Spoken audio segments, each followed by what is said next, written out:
সংস্কারের এই যে আংশিক উদ্যোগ, এটাকে আমরা স্বাগত জানাচ্ছি আমাদের তরফ থেকে। যে সরকার আমাদের কথা শুনেছে, ন্যূনতম 4টা টপিকে তারা ইস্যু অ্যাড্রেস করেছে, কিন্তু আমরা এই সংস্কারের যে উদ্যোগ আয়োজন যে অধ্যাদেশ দিয়েছে, সেখানে আমাদের যে মামলা জট আছে, 40 লক্ষের উপরে মামলা জট চলে আছে, মানুষের হয়রানি 30, 40, 50, 60 বছর থেকে একটা মামলা চলমান, এটার সমাধান কিভাবে হবে সেইটা আমরা এই অধ্যাদেশে দেখলাম না।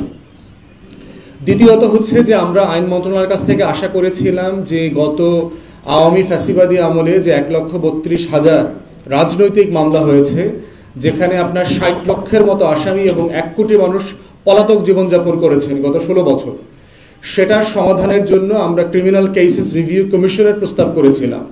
যে ফৌজদারি মামলা যেগুলো মিথ্যা হয়, যেগুলো অবিচার হয়, সেই সব জায়গাতে কিভাবে একটা কমিশন করে রিভিউ করে এই মামলাগুলোকে খতিয়ে দেখা দরকার। সেরকম কোনো ক্রিমিনাল কেসেস রিভিউ কমিশনও সরকার এখনো গঠন করেনি, এবং আমরা আশা করেছিলাম এটার একটা সমাধান যেন হয়। আমরা দেখলাম যে বিচারপতি নিয়োগের ব্যাপারটা অ্যাড্রেস করা হয়েছে, কিন্তু সারা দেশে যে প্রসিকিউশন সার্ভিস আছে, যে আপনার এপিপি, এপিপি, জিপি, তারা কিভাবে অ্যাপয়েন্টেড হবেন, সেই ব্যাপারে কোনো নীতিমালা আমরা এখনো দেখছি না। তাহলে যে যে যুক্তিতে আপনি এই সুপ্রিম কোর্টে নিয়োগ নীতিমালা করলেন বিচারকদের, ঠিক একই যুক্তিতে তো আপনার জেলায় যে উপজেলাতে অথবা যেখানে চৌকি আছে অথবা আমাদের মহানগর আদালতগুলোতে যে করা দরকার ছিল, সেই রকম কোনো নীতিমালা আমরা দেখি নাই। আমরা একইভাবে প্রস্তাব করেছিলাম যে অ্যাটর্নি জেনারেল থেকে শুরু করে অ্যাটর্নি জেনারেলের অফিসে যে শত শত কর্মকর্তাকে নিয়োগ করা হয়, সেটার একটা পদ্ধতি, একটা অ্যাপয়েন্টমেন্ট প্রসেস ডেভেলপ করা দরকার। আমরা সেটাও দেখলাম না যে এই ব্যাপারে কোনো সরকারের উদ্যোগ আয়োজনের ব্যাপারে। ঠিক একইভাবে দেখেছি যে আমরা যে সকল বিচারক লোয়ার জুডিশিয়ারিতে দুর্নীতিবাজ হিসেবে পরিচিত ছিলেন, তারা একটা অসুস্থ মানুষ, পঙ্গু মানুষকে দিনের পর দিন, সপ্তাহের পর সপ্তাহ রিমান্ড অ্যালাউ করে অত্যাচার নির্যাতনের সুযোগ করে দিয়েছিলেন, মিথ্যা রায় দিয়েছেন, এই বিচারকদেরকে কিভাবে বিচারের মুখোমুখি করা যাবে, জবাবদিহিতার মুখোমুখি করা যাবে, তেমন কোনো আয়োজনও আমরা দেখলাম না। সুপ্রিম জুডিশিয়াল কাউন্সিল তো সুপ্রিম কোর্টের বিচারকদেরকে অ্যাড্রেস করবেন। আর একটা বিষয় আমরা দাবি তুলেছিলাম, সেটা হচ্ছে যে আপনার একদম অনভিজ্ঞ বিশ্ববিদ্যালয়ের ফ্রেশ গ্র্যাজুয়েটদেরকে জাজ বানানোর যে কালচার থেকে বের হয়ে আসা দরকার। যে একটা বিশ্ববিদ্যালয় থেকে মাত্র অনার্স পাস করেছে একটা ছেলে, যিনি কোনোদিন প্র্যাকটিস করেন নাই, কোনোদিন কোর্টে যান নাই, এমন মানুষদেরকে জাজ হবার ব্যাপারে আমাদের তীব্র আপত্তি ছিল, এবং এটা এখনো আছে। আমরা বোধ করছি যে ন্যূনতম 5 বছরের অভিজ্ঞতা ছাড়া কোনো আইনের ছাত্রকে ফ্রেশ শুধুমাত্র বিজিএস পরীক্ষার মধ্য দিয়ে জাজ বানানোর এই মধ্যযুগীয় পন্থা থেকে বের হয়ে এসে একটা স্বচ্ছ পন্থাতে তৈরি করা দরকার। এগুলো আমরা অধ্যাদেশে দেখছি না। তাই আমরা যেখানে এই সংস্কারের প্রস্তাবনাকে স্বাগত জানাচ্ছি, ঠিক একইভাবে আমরা হতাশাও ব্যক্ত করছি যে অন্তর্বর্তীকালীন সরকারের যে সংস্কার এজেন্ডা 6 মাস পরে এসেও কেন এই গুরুত্বপূর্ণ বিষয়গুলো অ্যাড্রেস করা হয় নাই।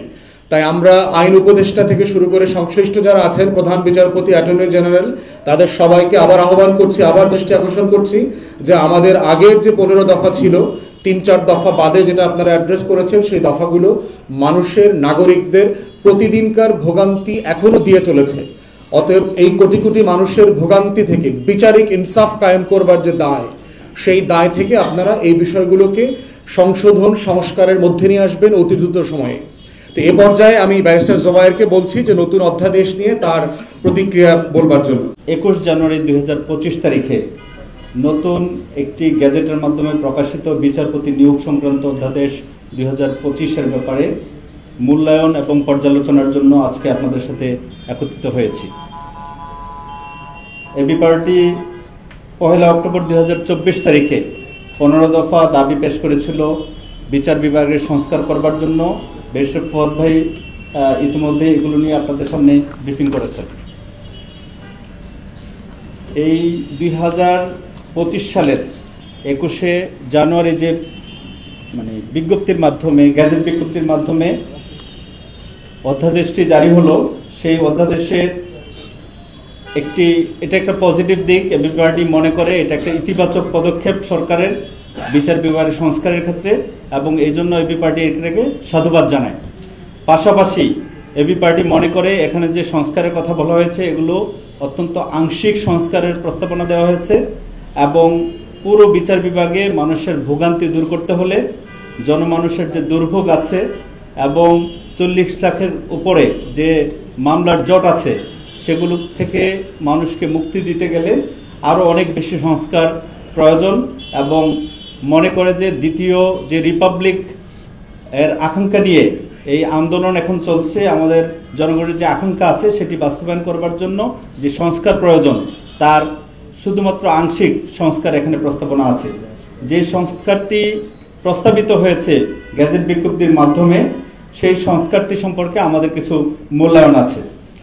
এই সংস্কারটির ক্ষেত্রে আপনার এই জুডিশিয়াল অ্যাপয়েন্টমেন্ট কাউন্সিল যেটা গঠন করা হয়েছে সুপ্রিম কোর্টের আপিল বিভাগ এবং হাইকোর্ট বিভাগের বিচারকদের নিয়োগ করবার জন্য, এর গঠন নিয়ে আমাদের কিছু মন্তব্য, সমালোচনা এবং প্রস্তাব আছে। এখানে 7 সদস্য বিশিষ্ট কমিটি গঠন করা হয়েছে। 7 সদস্যের প্রথম থাকবেন চিফ জাস্টিস, প্রধান বিচারপতির নেতৃত্বে, তারপর দ্বিতীয় সিনিয়র যে জাস্টিস থাকবেন অ্যাপিলেট ডিভিশনের উনি, তারপর হাইকোর্ট বিভাগের 2 জন সবচেয়ে সিনিয়র জাজেস, একজন অ্যাডভোকেট থেকে নিয়োগ পাওয়া এবং একজন জাজ থেকে নিয়োগ পাওয়া জাস্টিস, সাথে থাকবেন একজন অবসরপ্রাপ্ত আপিল ডিভিশনের বিচারক, এবং সাথে থাকবেন একজন অ্যাটর্নি জেনারেল আর একজন আইনের অধ্যাপক অথবা আইন বিশেষজ্ঞ। এই 7 জন ব্যক্তি নিয়ে এই কমিশন কাউন্সিলটি গঠিত হচ্ছে। কিন্তু এই কাউন্সিলের কোরামের ব্যবস্থা করা হয়েছে 5 জন, এবং অ্যাপিলেট ডিভিশনের ব্যাপারে কোরামের ব্যবস্থা করা হয়েছে 2 জন।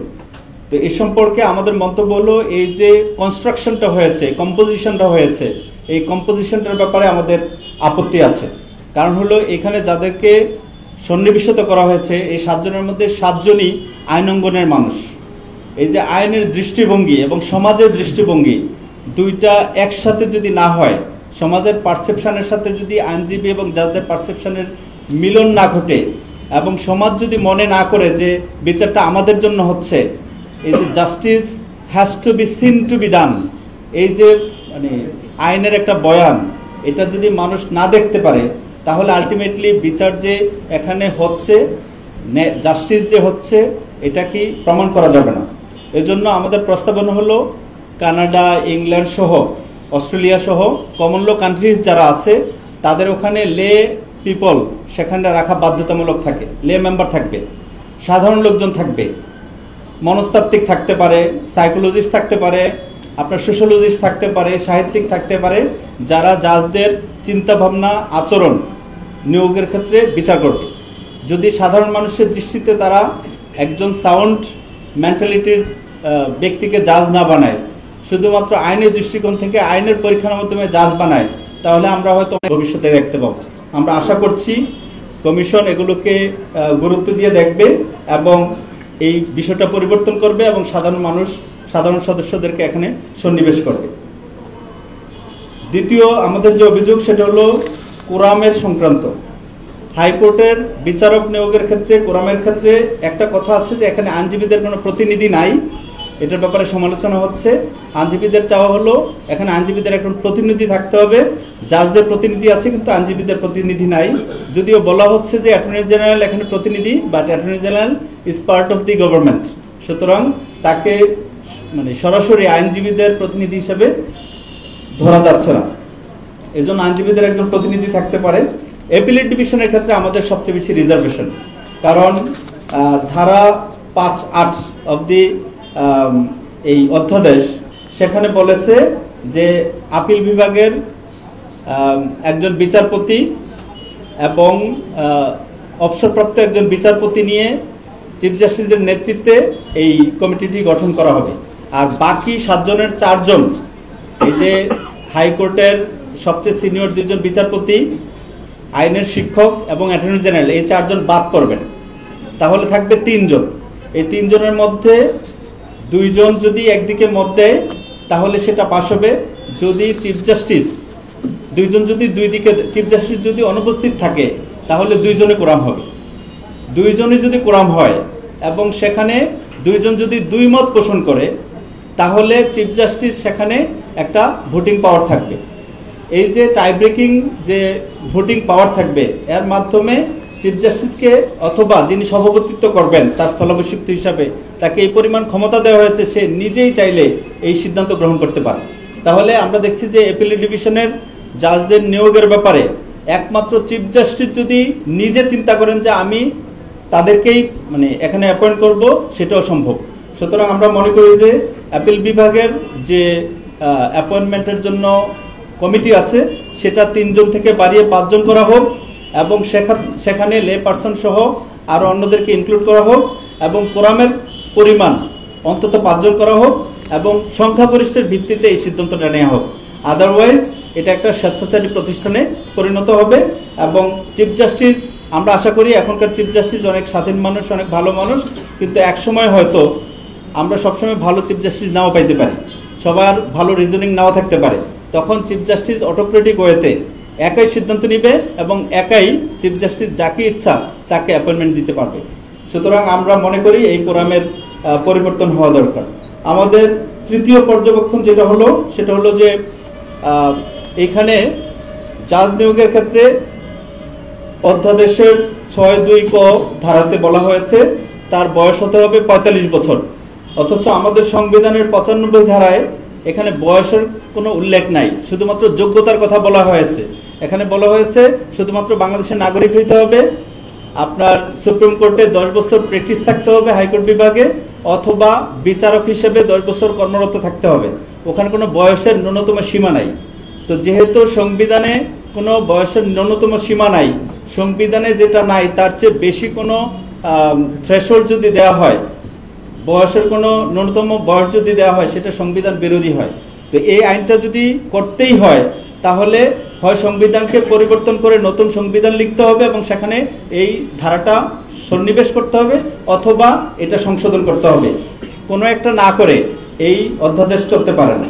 এবং আমরা মনে করি বিচারক নির্বাচনের ক্ষেত্রে অতিরিক্ত স্বচ্ছতার জন্য এইখানে যে প্রসেসগুলো নেওয়া হবে, যাদেরকে সিলেক্ট করা হবে তাদেরকে কি বিষয়ে কি বিচারে সিলেক্ট করা হচ্ছে, এটাও জাতির সামনে দেখার সুযোগ থাকতে হবে।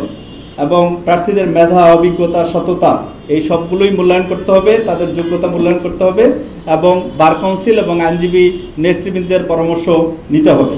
এগুলো যদি নেওয়া যায় তাহলে এই অধ্যাদেশটা বেশি কার্যকর হবে। এবং আরেকটা বিষয়, সুপ্রিম কোর্টের পৃথক সচিবালয়ের ব্যাপারে আমাদের আইন উপদেষ্টা জনাব আসিফ নজরুল স্যার উল্লেখ করেছেন। তো এটা অবশ্যই ইতিবাচক প্রস্তাব, এবং এবি পার্টি শুরু থেকে দীর্ঘদিন যাবৎ এই দাবিটি করে আসছে। এই পদক্ষেপটি নেওয়ার জন্য আমরা সরকারকে অভিনন্দন জানাই। আরেকটি পদক্ষেপ নেওয়ার ব্যাপারে আসিফ নজরুল স্যার বলেছেন, সেটা হলো একটা স্থায়ী প্রসিকিউশন সার্ভিস তৈরি করার জন্য পদক্ষেপ নিয়েছেন। এটাও এবি পার্টি অনেক দিন থেকে বলে আসছে, স্পেশালি ব্যারিস্টার ফুয়াদ ভাই অনেক দিন থেকে বলে আসছে। তো এটাও আমরা সাধুবাদ জানাই। আমরা আশা করব যে অবিলম্বে সরকার এই দুইটির প্রক্রিয়া অবলম্বন করবে এবং অধ্যাদেশ হিসেবে আমরা অচিরেই এগুলো দেখতে পাবো। আরেকটি বিষয় হলো যে 2008 সালের 16 মার্চ, আপনাদের মনে থাকার কথা, সুপ্রিম জুডিশিয়াল কমিশন অধ্যাদেশ নামে একটি গেজেট প্রকাশিত হয়েছিল। কিন্তু পরবর্তীতে আওয়ামী লীগ সরকার ক্ষমতায় আসার পরে এই অধ্যাদেশের যে আইন বিধি এগুলোকে আর বাস্তবায়ন করে নাই। আমরা আশা করব এই সরকার তাদের আমলেই এই অধ্যাদেশকে একটু পরিমার্জন করে এটাকে আবার গেজেট করে এই আইনটিকে বাস্তবায়ন করবে, এবং যতটুকু করতে পারবে না ততটুকু পরবর্তী যে নির্বাচিত সরকার আসবে আমরা আশা করব তারা বাকিটুকু বাস্তবায়ন করবে। এবং এবি পার্টি এই দাবির প্রতি মানুষের ভোগান্তি লাঘবের জন্য, মানুষের জনদুর্ভোগ লাঘবের জন্য, এবং আইনজীবী এবং বিচার প্রার্থীদের যে সমস্যা সেগুলো সমাধানের জন্য কন্টিনিউয়াস তাদের এফোর্ট দিতে থাকবে এবং জাতিকে সবসময় সজাগ রাখবে, এবং এই ব্যবস্থার সাথে জড়িত যারা আছে তাদেরকে সবসময় এর মাধ্যমে, আন্দোলন সংগ্রামের মাধ্যমে, দাবির মাধ্যমে এই দাবিগুলো আদায় করবে ইনশাআল্লাহ।